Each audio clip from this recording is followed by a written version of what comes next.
What's up, guys? Welcome back to my channel. Today's video is another installment of Rotten Tomatoes, and this time I'm focusing on horror films. October is almost done. Halloween is right around the corner, and I thought this would be a fun idea to show you 15 horror movies that I personally love that happen to be rotten on Rotten Tomatoes. Now, if you are unfamiliar with Rotten Tomatoes, it is a website where critics go there after they watch a movie and they give it a score.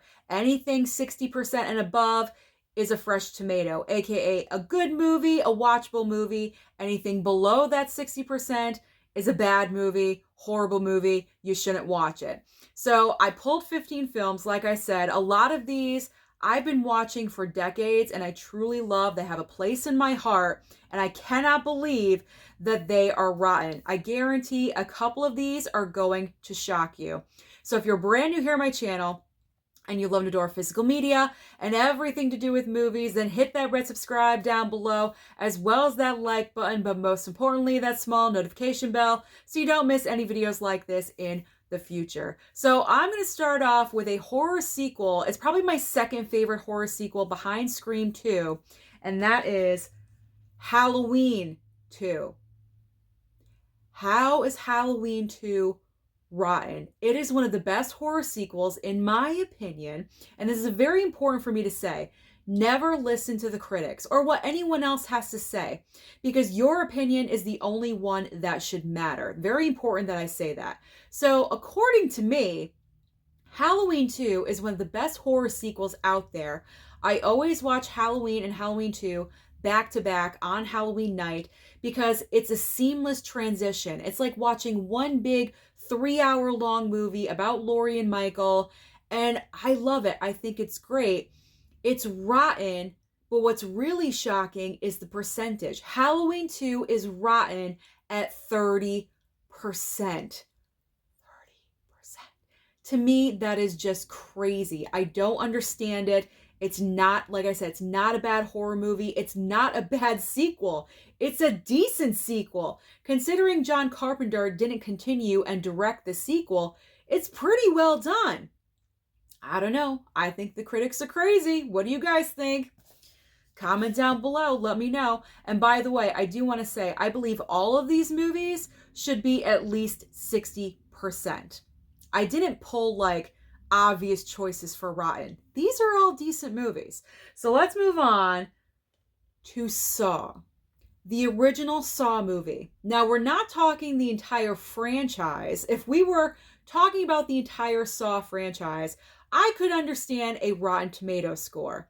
But this single film changed the game with that major twist ending that no one saw coming. That was epic. But it's currently rotten at 49%. I'm just going to continue going because honestly, I have no words for these. It just surprises me so much.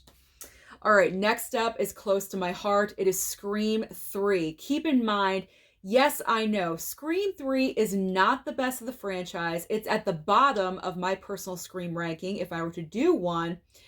However, the difference of the numbers between this film and the entire rest of the franchise is pretty incredible, because Scream 3 is sitting rotten at 41%, where the rest of the franchise, Scream 1 and 2 are 80 and 82%, and 4 and 5, I believe, are in the 70s. So for this one to be at 41%, that's too low. That's too low in my opinion. I would put it right at 60. Nothing less and nothing more, right at 60%. But this really hurts my heart because you know I love Scream. Even though Scream 3 is pretty bad, it's still kind of good.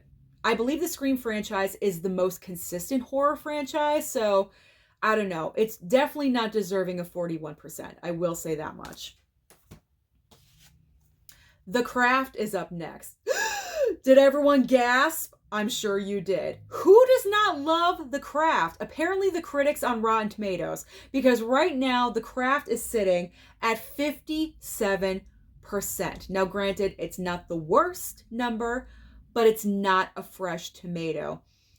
Why that 3%? I honestly have no idea. I think this is a great movie. It's kind of like female empowerment. You have 4 strong female characters. They want to be witches. They become witches. And yeah, it's a crazy story, but it's a lot of fun. I had fun with this. I've been watching this one for decades, and I never get bored of it. It's always entertaining for me. So I just don't get it. I don't get it. I don't understand it. I never will. This next one really hurts me. Friday the 13th, Part 2. Now, granted, like the Saw franchise, if it was the entire franchise, maybe I would understand.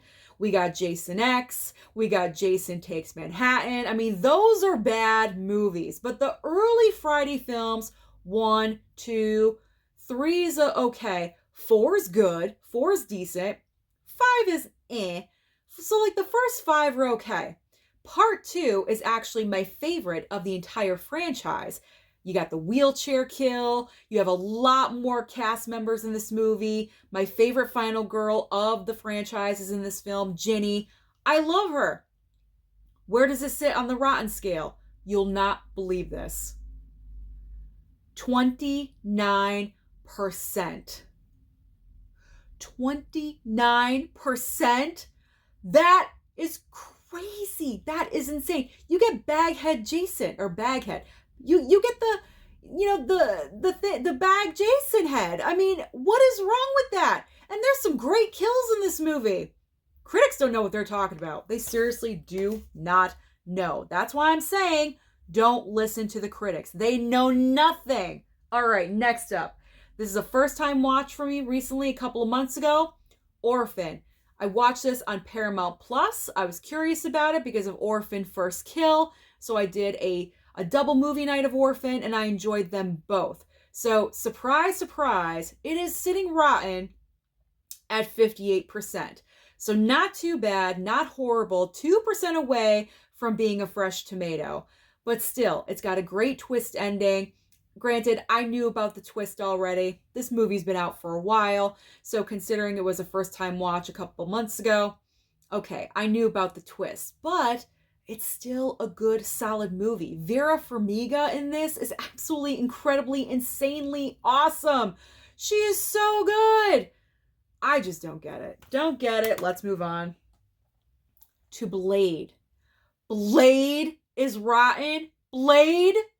This is an awesome, kick-ass vampire movie. Wesley Snipes is amazing. His best role ever. I love him as Blade. Granted, I haven't seen his entire filmography, but I think he's great.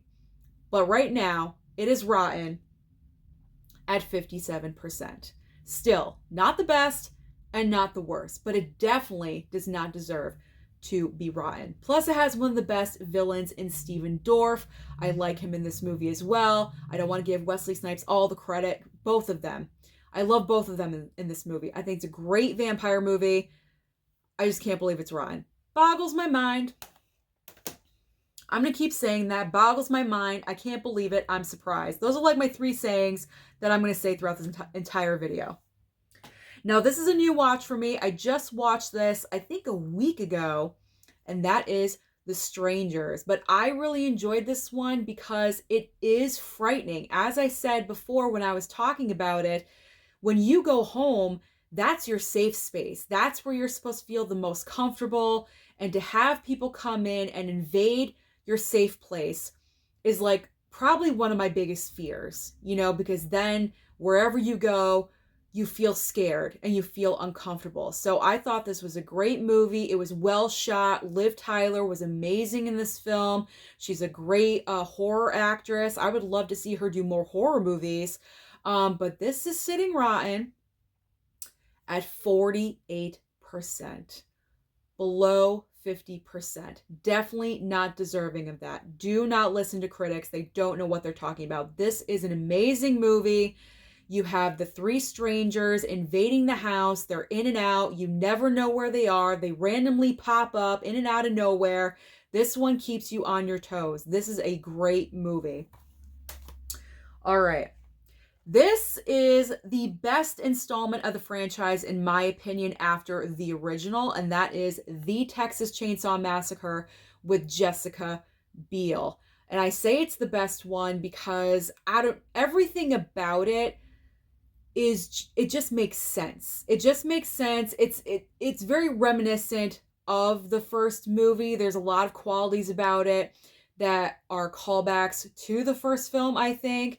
It's gory. It's just gory enough. It's not overly gory. Jessica Biel is great in here. I think this is a great performance that she gives. I just enjoy this movie all around. Critics not so much because it is sitting rotten at 37%. 37% for the Texas Chainsaw Massacre. I guess the critics just don't like body parts being flung. I don't know what the problem is. They don't like gore. Let's just move on. This one kills me. This next one honestly kills me. It's 30 Days of Night. I've talked about this movie over and over again. I love vampire movies. I've only seen this thing one time, but it made such an impact. I loved how it was different. The location was different. We're in ice. We're in snow. The vampires look different from anything else I've ever seen. Having it take place just at night, no daylight at all. What a great concept for a film. Fantastic. But it's still rotten. Where am I? At 51%. 51%. It's not the worst. But come on, man. This is a good movie. This is a great movie. Josh Hartnett gives a great performance in this film. Underrated. He needs more credit because he cranks out some great films. Oh my God. I Know What You Did Last Summer is next. And I know what you guys are going to say. I Know What You Did is a knockoff of Scream. It's not. Because even though it is written by the same person, Kevin Williamson, he wrote I Know What You Did Last Summer before Scream. But the movie got made after Scream because of Scream's success. He wanted this to get made first, but they didn't want to make it. So yes, it's an afterthought, but it was created first. It is sitting rotten at 43%. I have fun with this movie. I think it's a great time. Sarah Michelle Gellar is the standout for me absolutely in this film. Yes, Jennifer Love Hewitt as Julie James. She's the final girl. She's it. She's, screaming her lungs out and everything. But Sarah Michelle Gellar, I love her in this film. I said it before when I was talking about it. I believe in my review about the 4K. Her character has a great arc where in the beginning she thinks she's hot shit. She's going to the city. She's going to be an actress. She's going to get an agent in 2 days after getting there. And she gets humbled because months later she returns back to the small hometown. She's working in the family store. She's never going to get out of there. So that was a great character arc for her. I love that.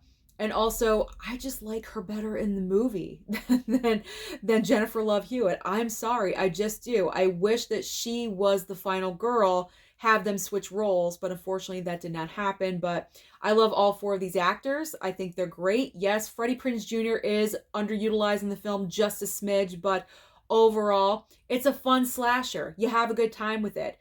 It's definitely worth more than the score it has. I was kind of selling I Know What You Did Last Summer. Okay. Oh my gosh. Okay, we need a little Chucky. It's Child's Play 2.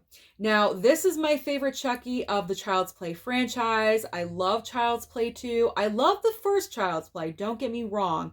But Child's Play 2 just ups the ante a little bit. And that's because we have the third act, the finale in the toy warehouse. I just love that entire sequence. I think it's great. And there's just a lot of moving parts going on in this movie. You got like the killing of the foster parents and, Kyle is introduced and, kind of like as Andy's buddy. I like their dynamic together. So yes, I really enjoy this one a lot, but critics do not agree with me because Child's Play 2 is at 40%, only 40. And that kills me because I really love this one and I enjoy it. And I know a lot of other people too. I know a lot of other people love Child's Play 2 as their favorite Chucky movie. All right. Oh man, this one's a rough one. This one is worse than Friday Part 2. And that is Urban Legend. So I have a soft spot for Urban Legend. After Scream, It's like a lot of slashers came out towards the late 90s, and Urban Legend was one of those. This one is a great idea. Having someone murder based on urban legends, I think that's a great idea. Granted, there's a few things here and there that don't really make sense, but overall, it's a great slasher film, and I have a great time with it. Kind of twisty of who the killer is, but Urban Legend is at 24%. It is the lowest out of the 15 that I have sitting next to me. And I just cannot believe that. It's not deserving of 24%. It really isn't. This one's fun. So if you haven't seen Urban Legend, give it a chance. Give it a chance because it's a fun 90-minute slasher and it has a weird twist ending, you know, so give it a chance if you haven't seen it. All right. This one, I know a lot of BlueTubers here in the YouTube community are big fans of this film, and that is The Faculty. Surprising for a lot of you, I know. Surprising for myself too. I've seen this a couple of times. I have enjoyed it. A lot of people say it's like compared to Scream. I don't really see Scream comparisons in this one, but you do have Josh Hartnett yet again. Great, amazing all-star cast. Like, this is one of the best casts in a horror movie. I will say that. You have the alien element, the mystery, all that stuff behind it. It's a great horror movie. But critics are saying 55% rotten. So 5% away from being okay. 5% away from being approved. But that really stinks. I enjoy The Faculty. I think it's a great one, but not everyone agrees with me. All right, 15th film, the final one. And this one, I kind of saved the most shocking for last. It's not the worst Rotten Tomato percentage score, but it's definitely the most surprising. And that is What Lies Beneath. And I say it's the most surprising because this film is probably, well, it is the best produced movie out of the stack that I showed you. I mean, this is directed by Robert Zemeckis. Michelle Pfeiffer and Harrison Ford are in this film. We're talking stars, A-list stars. This is a wonderful thriller. Harrison Ford, we see a different side of Harrison Ford in this movie. Michelle Pfeiffer is gorgeous and beautiful. One of her best performances. Very haunting. I really enjoy this film. Very nicely done. But critics don't really enjoy this film because it is rotten. Sorry, it is rotten at 47%. I cannot believe that this film only has 47% approval on Rotten Tomatoes. I would easily put this at 75%. I would rank this film the highest out of all the movies that I just showed you because you have the star quality, you have a fantastic director with a great filmography. It's a great movie. I just don't understand what critics did not see in this. So, those are 15 films, horror movies that I really enjoy, I love, that critics do not. Let me know down below. Do you agree with any of these critics' choices and their scores? Or what's your opinion about this? Comment down below. Let me know. Don't forget to like and subscribe before you leave. And I'll see you next time.